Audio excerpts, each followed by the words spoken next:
ఈరోజు ప్రభుత్వం చేస్తా ఉన్న అనేక కార్యక్రమాలు ఈ విషపూరితమైన మరి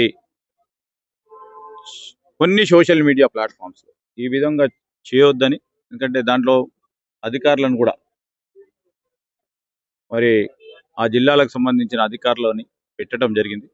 ఎవరు ఏమైనప్పటికీ నేరుగా ఆ విధంగా ప్రస్తావన చేయడం మంచిది కాదు. ఈ ప్రజాస్వామ్యంగా రాజకీయ పరంగా ఏదన్నా వైరుధ్యాలు ఉన్నా ఏదన్నా ఉన్నా రాజకీయ పరంగా ముందుకు తీసుకెళ్లాల్సిన ప్రయత్నం చేయాలి. ఈరోజు అంటే ఏ జిల్లా అయినా ఆ జిల్లా వరకు కూడా, ఎందుకంటే రాష్ట్ర వ్యాప్తంగా కూడా చేస్తారు. అందుకోసమే ఈరోజు అందరికి కూడా అపీల్ చేస్తా ఉన్నాం. ఇది కరెక్ట్ కాదని కొంతమంది సోషల్ మీడియాకు సంబంధించిన ప్లాట్ఫామ్స్కి సంబంధించిన మిత్రులకు కూడా, లేకుంటే ఒక ప్రధానమైన మరి టీవీ ఛానల్లో వచ్చిన వైనాన్ని కూడా ఖచ్చితంగా కూడా ఖండిస్తా ఉన్నాం.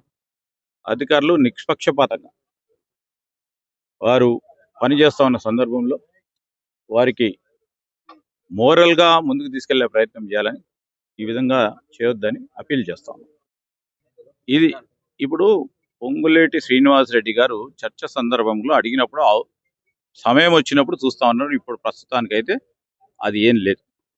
ఈరోజు ట్యాంకుల నిర్మాణం కానీ ఇతర అవసరాలను తీర్చడానికి ముఖ్యమంత్రి గారు రేవంత్ రెడ్డి గారి సారథ్యంలో మొత్తం పట్టణాభివృద్ధులకు అన్నిటికీ కూడా మేము ప్రయత్నం చేస్తా ఉన్నాం. తప్పకుండా మార్పు అనేది మార్పు చూపెడతాము. మార్పు చూపెట్టే ప్రయత్నంలోనే అడుగులు వేస్తా ఉన్నాం.